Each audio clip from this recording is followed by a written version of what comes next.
자, 이제 잘 따라오셨으면, 이번에 이제 딱 절반, 하는 24번째 강의가 되겠습니다.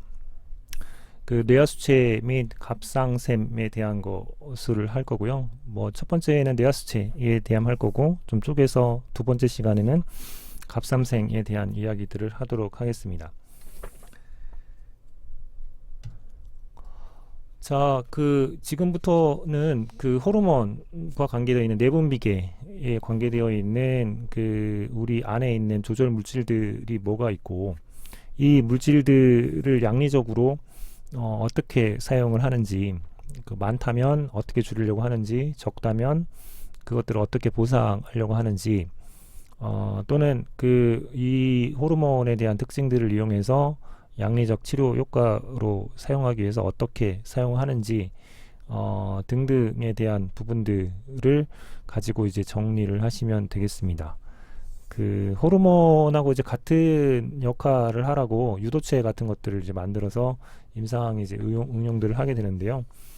그 원료 물질들은 어디서 추출해 왔는지, 그리고 사용할 때 이제 어떤 생각들을 하고 쓰면 되는지 고민하면서 이해를 하시면 좋겠습니다.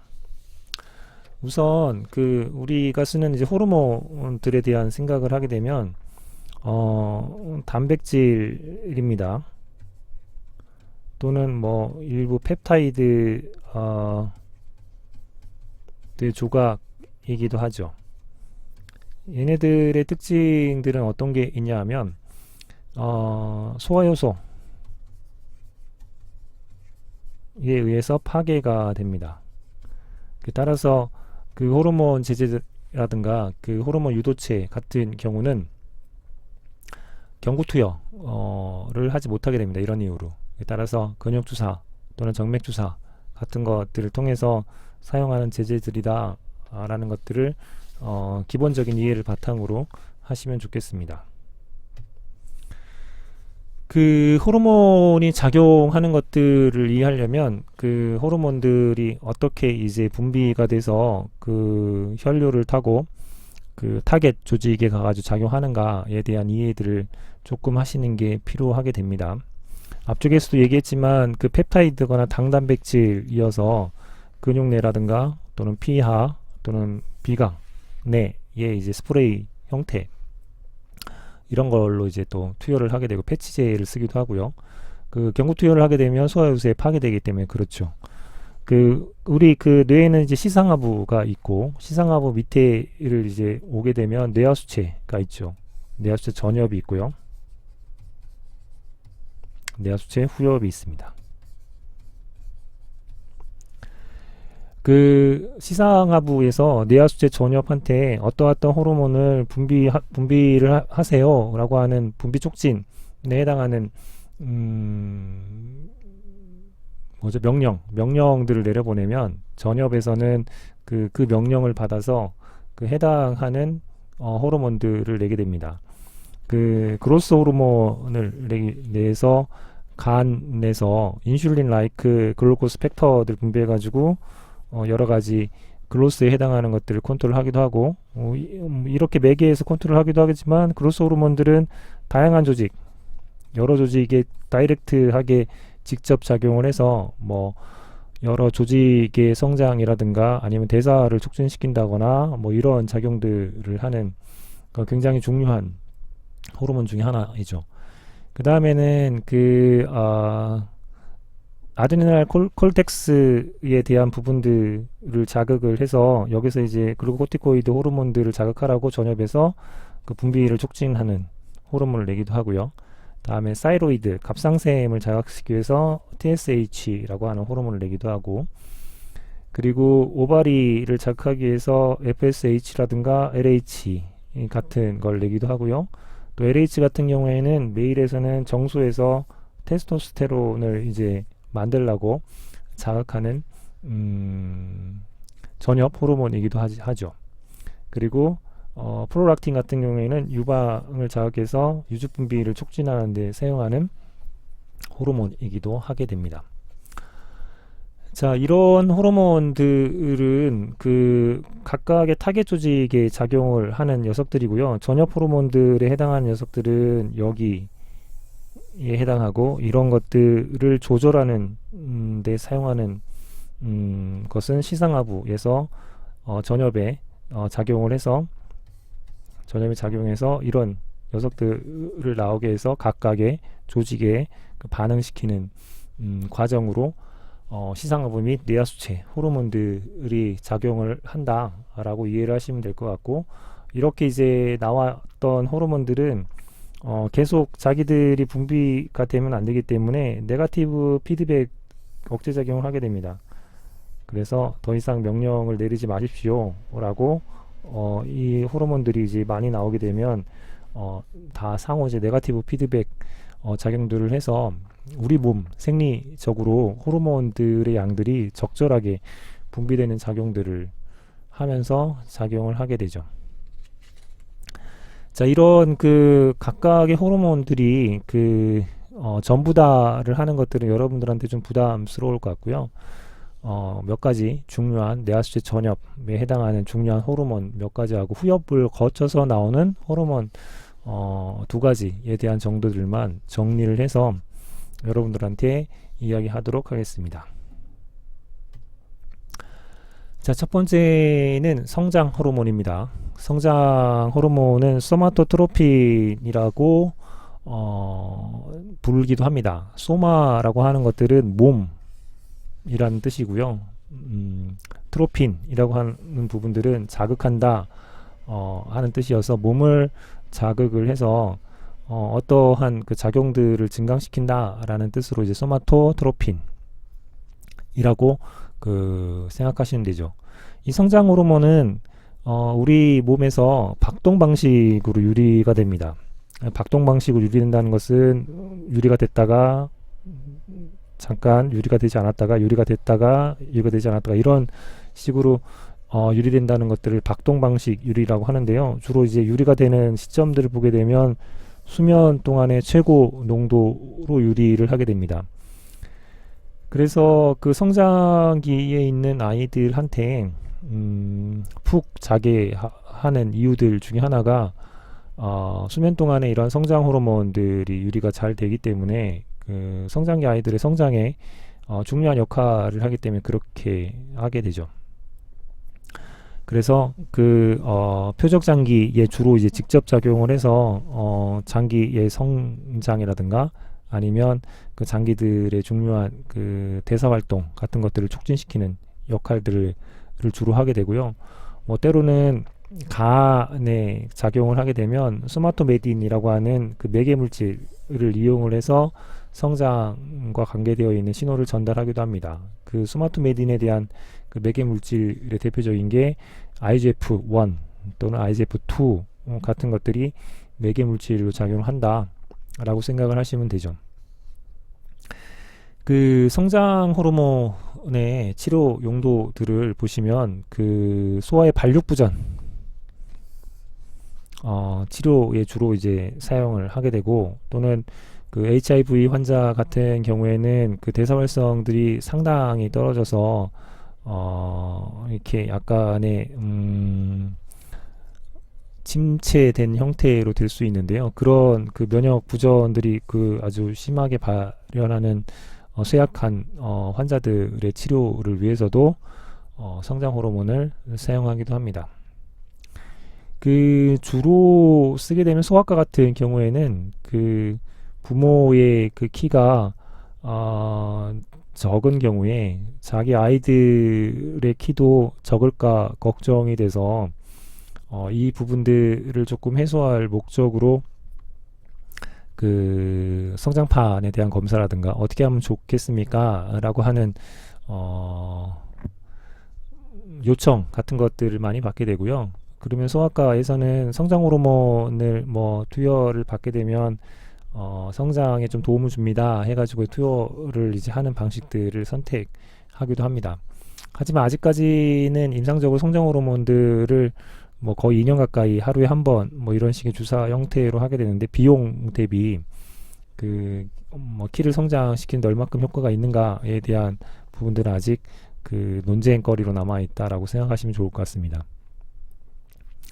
그 성장 호르몬을 투여를 하게 되면 그 골단이 이미 폐쇄된 아이들한테 이것들을 투여를 하게 되면 뼈 같은 것들의 통증 같은 것들이 생길 수가 있고 뼈의 이형성 같은 것들이 발생할 수 있기 때문에 폐쇄골단 소아 환자한테 이제 그 투여하는 것은 부작용이 일어날 수가 있게 되고요. 그 당뇨병으로 인해서 망막병증이라고 하는 부작용이 발생을 하는 경우에는 이것들을 조금 더 악화 시킬 수가 있게 됩니다. 따라서 이러한 부작용도 고려해 봐야 할 것들이라고 생각합니다. 이러한 부작용 또는 그 선단의 이제 거대증 같은 경우에 성장 호르몬들을 이제 억제하는 것들이 이제 필요해지게 되죠. 성장 호르몬들은 뇌하수체 전엽에서 분비를 하는데 이 전엽에서 분비하는 것들을 하는 게 그로스 호르몬, 릴리징 호르몬이나 시상하부에서 분비되는 것들이 있고요. 이 그로스 호르몬, 릴리징 호르몬을 모듈레이션 시키는 작용들을 시상하부에서 나오는 물질들이 그 역할들을 하게 됩니다. 따라서 성장 호르몬 억제 호르몬이라고 하는 그 몸을 소마토스타틴을 소마토를 몸을 억제시키는 스타틴이라고 하는 것도 억제한다는 뜻이고요. 이 억제시키는 소마토스타틴 같은 물질들은 시상하부에서 이제 분리되어 있는 녀석들입니다. 주로 성장 호르몬이라든가 성장 호르몬 억제 호르몬은 그 시상하부나 뇌하수체 여기서 이제 주로 분리해서 사용하는데 예전에는 돼지의 이제 뇌하수체 같은 것들을 이용을 해서 이 원료 물질들을 만들어 썼습니다. 따라서 이 성장 호르몬이나 성장 호르몬 억제 호르몬들이 합성되지 않고 내추럴한 것들에 대한 정제를 통해서 썼던 적들이 있기 때문에 상당히 이제 고가의 약물이고 양도 이제 충분치 않은 상태들이 발생을 하게 됐죠. 따라서 이것들을 합성 유사체로 만들려고 하는 노력들을 이제 상당히 이제 많이 하게 됐었는데 그 중에 하나가 이제 성장 호르몬 억제 호르몬 같은 경우에는 그 아미노애시드에 대한 여러 그 길이로 거의 뭐 80개 이상 100개 뭐 이런 식의 아미노애시드들이 결합되어 있는데 이 중에 8개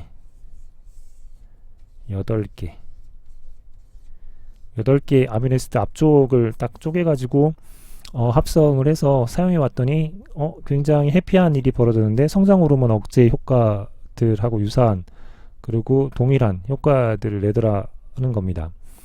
그래서 이 8개의 그 펩타이드를 합성해서 만들었다라고 해서 이름을 옥트레오타이드라고 이름 붙이죠. 옥타라고 하는 게 8, 8이라고 하는 거죠. 그래서 옥타퍼스라고 하는 게 다리가 8개 있는 오징어에 대한 이름이기도 하고요. 옥트레오타이드 이런 합성 유사체를 만들어서 성장 호르몬 억제 그 효과들을 내게 됩니다.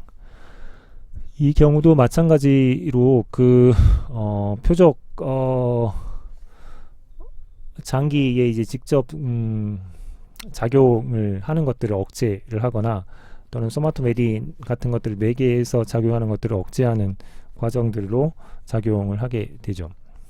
그 치료 용도라고 하게 되면 그 선단거제증이라든가 그 홍조 같은 것들에 대한 치료로 사용할 수 있게 되고요. 부작용이라고 하게 되면 맥이 느려진다거나 설사, 복통 이런 것들이 생길 수 있는 부작용들이 발생할 수 있게 됩니다.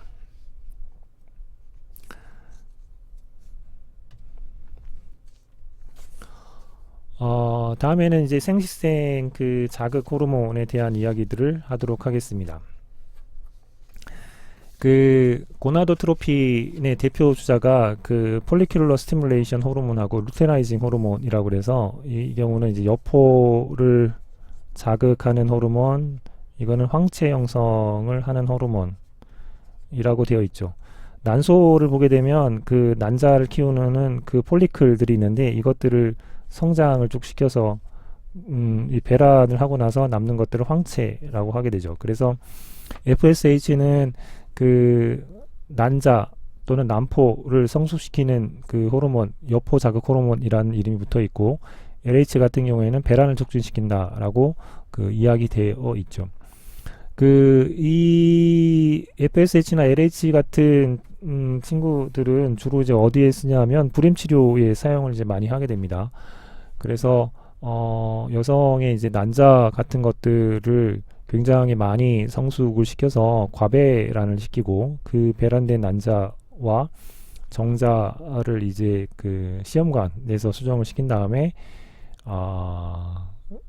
잘 그 수정이 되어 있는 수정란 뭐 3개에서 5개 정도를 골라서 여성의 이제 자궁에 이식을 해서 그 시험관하기 같은 것들을 만들 때 이제 사용을 하게 되는 형태들로 사용을 하게 되고, 또는 배란을 촉진시키기 위해서 쓰기도 하고, 또는 그 호르몬 주기를 맞추기 위해서 사용하기도 하게 됩니다. 이러한 FSH나 LH가 그러면 이런 불임 치료의 용도로 사용하는 이 원료들은 어디서 구할 수 있는가라고 생각하게 되면 폐경 여성의 오줌에서 초창기에는 많이 구했습니다. 폐경이 된다라고 하게 되면 난소에서 에스트로겐이라고 하는 여성 호르몬이 나오지 않게 됩니다. 난소에서 에스트로겐이라고 하는 호르몬이 나오지 않게 되면 에스트로겐 호르몬을 만들어라 라고 명령을 내리는 녀석이 FSH랑 LH 이런 녀석이죠. 명령을 내렸는데도 안 나오네. 명령을 내렸는데 안 나오네. 그래서 명령을 굉장히 강화시켜서 폐경 여성들의 오줌에는 이 LH나 FSH가 양이 굉장히 많이 나오게 됩니다. 그래서 그것으로부터 추출을 했다고 그래서 메노포즈라고 하는 게 폐경의 의학 용어인데, 여성에서 만들어진 자극 물질, 메노트로핀이라고 하는 물질들을 만들어서 사용을 했었죠. 폐경 여성의 오줌에서 나온 메노트로핀이라고 하는 물질에는 FSH 역할도 LH 역할도 하는 것들을 다 포함을 하고 있습니다. 그러면 FSH 역할만 하는 것만 따로 이제 분리해서 하고 싶다. 그래서 여성의 오줌에서 유로 오줌에서 폴리트로핀 역할만 하는 것들을 분리해낸 것들이 유로폴리트로핀이라고 하는 물질이고 FSH 역할만 할 수 있게 됩니다. LH 역할하는 것도 오줌에서 분리 정제를 해보려고 했지만 분리 정제가 잘 안 돼서 대안으로 이제 휴먼 고나도 콜리오닉 고나도트로핀이라고 하는 육모막 물질, 분비 물질이라고 하는 녀석들이 LH하고 비슷한 효과를 내기 때문에 이 녀석들을 사용을 했었죠. HCG라고 하는 것들은 태반에서 분비되는 호르몬이기도 하고요. 육모막에서 이제 분비되어 있는 호르몬이기도 합니다. 그래서 태반이 형성이 되면 HCG라고 하는 물질이 오줌에서 나오기 때문에 임신 진단 키트 같은 것들을 약국에서 사다가 작용을 해 보시게 되면 오줌에서 HCG가 나오는지 안 나오는지를 검사하는 키트가 해당을 하겠습니다. 근데 이 녀석이 LH하고 비슷한 효과를 나타내게 되죠. 그래서 생스템 자극의 불임 치료에 사용할 때 FSH, LH 역할을 하는 메노트로핀을 쓰기도 하고 FSH 역할을 하는 유로폴리트로핀을 사용하기도 하고요. 그 다음에 LH와 비슷한 효과를 내는 HCG를 사용해서 양리적으로 이용을 하게 됩니다. 쓰게 되면 난소를 너무 자극을 하기 때문에 비대하는 문제가 발생할 수 있고요. 난소 과음분 증후군이 일어날 수가 있게 되고, 또는 수정란에 대한 부분들이 과배란 같은 것들이 일어날 수 있기 때문에 다출산, 쌍둥이 출산 같은 것들이 부작용이 발생할 수 있게 됩니다. 이러한 FSH나 LH에 대한 부분들이 너무 빠르게 일어나서 조숙한 사춘기를 치료를 할 필요가 생기게 되죠. 사춘기가 빨리 오게 되면 성장 호르몬들이 이제 상대적으로 잘 안 나오거나 적게 나오는 현상들이 벌어지기 때문에 성장에도 좀 안 좋은 영향을 미치게 됩니다. 그랬을 때 이제 사용하는 메커니즘 중에 하나가 고나도트로핀 릴리즈 호르몬이라고 하는 것들이 시상하부에서 나오는데, 이 시상하부에서 나오는 고나도트로핀 릴리즈 호르몬은 박동성으로 분비를 해서 고나도트로핀을 분비해라 라고 하는 명령을 내리죠. 분비해라. 쉬었다가 분비해라. 분비해라. 이런 식으로 명령 체계를 갖고 있게 됩니다. 이렇게 명령을 받게 되면 FSH나 LH 같은 것들이 분비가 올라가는데요. 희한하게도 이 GnRH 고나노트로핀 릴리징 호르몬을 고농도로 연속을 투여하게 되면 분비해라고 이런 그 강력한 명령 체계를 두게 되면 우리도 그 어떠한 명령들을 그 지속해서 듣게 되면 스트레스가 쌓여서 듣는 귀를 이렇게 딱 귀를 닫아버린다거나 하게 되죠. 이 몸도 마찬가지여서 GnRH 명령 체계가 연속으로 계속 오게 되면 여기에 대한 수용체들을 그 떨어뜨려서 명령을 안 받게 되는 일들을 발생을 해서 오히려 고나노트로핀을 분비를 억제를 시키는 일들을 하게 됩니다. 양리적으로 고나노트로핀 유리 호르몬을 연속적으로 투여한다는 건 조금 쉬운 일이기 때문에 박동 투여보다는요. 그래서 그 GnRH 연속 투여해서 생시스템 자극 호르몬을 억제시킨다 라는 상황들을 이해하시면 좋을 것 같습니다. 어디에 쓰냐 하면 조기성 성숙 일어나는 상황에 쓰기도 하고요. 또는 자궁내막증이라든가 전립샘 암 같은 경우에 자극들을 이제 차단하기 위해서 사용하게 됩니다. 임신이나 수유부들에게는 사용하면 안 되겠죠. 그리고 성욕을 감퇴시키는 부작용들이 일어날 수 있게 됩니다. 그 다음에 이제 그 프로락틴이라고 해서 그 내하수 전엽에 분비되는 호르몬 중에 유즙 분비를 촉진시키고 유지시키는데 작용을 하게 되죠. 이 프로락틴 같은 경우는 성욕하고 생식 기능을 감소시키는 역할들을 하게 됩니다. 왜냐하면 수유부인 상황에서 또 임신을 하게 된다는 것들은 아이 키우는데 이제 문제를 일으킬 수 있기 때문에 이제 같이 연동해서 이런 작용들이 일어난다 생각하시면 될 것 같습니다. 티로트로핀이라고 하는 그 유리 호르몬이 그 프로락틴 유리를 촉진시키는 작용들을 하게 되고요.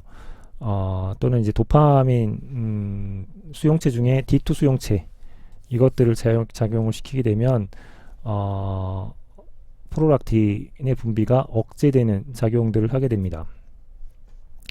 따라서 이런 작용들을 이용해서 고프로락틴 혈증이라고 하는 그 유즙 분비가 굉장히 과다해지고 생생 기능 저하가 굉장히 심해지는 이런 부분들이 있는데, 이런 경우에 그 도파민 수용체를 작동시키는 작동제로 치료를 한다라고 하는 특징들을 조금 살피시면 좋겠습니다. 자, 그 다음에 이제 내하수체 후엽에 대한 호르몬인데요. 아까 전엽 호르몬은 여기서 만들어져서 분비되는 녀석이라고 하면, 내하수체 후엽 호르몬들은 시상하부에서 만들어져서 후엽에 저장하고 있다가 그 필요할 때 분비하는 시스템을 갖고 있는 녀석들입니다. 그 옥시토신은 그 대표적으로 자궁 수축과 그 분만을 유도할 때 사용하는 녀석이죠. 그 아까도 말씀드렸지만 시상하부에서 합성돼서 후엽으로 운반됐다가 필요할 때 사용되는 녀석이죠. 그리고 옥시토신은 이러한 양리 특징들을 이용해 산부인과에서 그 분만 유도제로 주로 이제 많이 사용을 하게 됩니다. 부작용은 드물지만 그 자궁이 파열되는 부작용이 생길 수도 있고요. 고혈압 같은 것들이 일어날 수 있는 부작용들이 발생할 수 있게 됩니다. 그 다음에 이제 바소프레신이라고 하는 것들이 있는데요. 이 항이뇨 효과를 내게 됩니다. 그리고 그 오줌을 적게 그 누게 되는 그 상황들을 만들려면 집합관에서 그 V2 수용체와 결합해서 물의 투과를 증가를 시켜가지고 그 제흡수 같은 것들이요. 를 하게 돼서 오줌량을 이제 줄이는 효과를 갖게 되고요. 그 다음에는 오줌량을 줄이려면 혈관을 수축을 해서 그 신장으로 들어가는 혈류량을 줄이는 방법들을 통할 수가 있게 됩니다. 그 두 가지 방법을 통해서 오줌량을 줄이는데, 문제는 그 혈관을 수축하는 V1 수용체를 결합하게 되면 혈압 상승이라고 하는 부작용들이 생기게 되죠. 그에 따라서 그 오줌량을 줄여야 되는 질환들, 요붕증이라든가 야뇨증에는 바소프레신을 혈압 상승이라고 하는 부작용 때문에 선호하지 않게 됩니다. 그래서 바소프레신의 그 아미노시드 1번부터 쭉 해서 그 양리학자들이 여러 가지 그 반응들에 대한 작용들을 해보니까 첫 번째하고 두 번째의 그 아미노산을 그 제거를 시키니까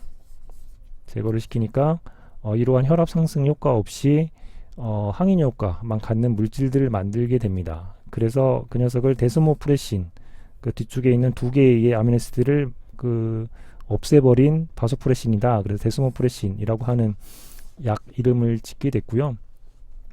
이 녀석의 작용들을 보게 되면 V1 수용체에는 활성이 미미해서 혈압 상승은 없이 V2 수용체에는 잘 작용을 해서 항인 효과를 내는, 그래서 요붕증과 야뇨증에 선호하는 그 약물들이 되겠습니다. 자, 이렇게 해서 뇌하수체 전엽의 그 중요한 호르몬들하고 그걸 조절하는 시상하부에서 분비되는 두 가지 조절에 대한 물질들하고 후엽에서 저장돼서 분비되는 두 가지 그 옥시토신이나 바소프레신에 대한 것들의 특징들에 대한 설명들을 했습니다.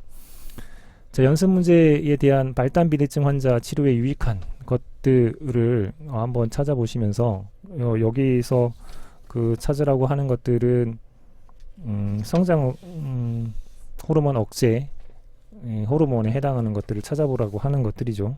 이 챕터도 잘 정리해서 여러분들 것으로 만들었으면 좋겠습니다. 고생하셨습니다.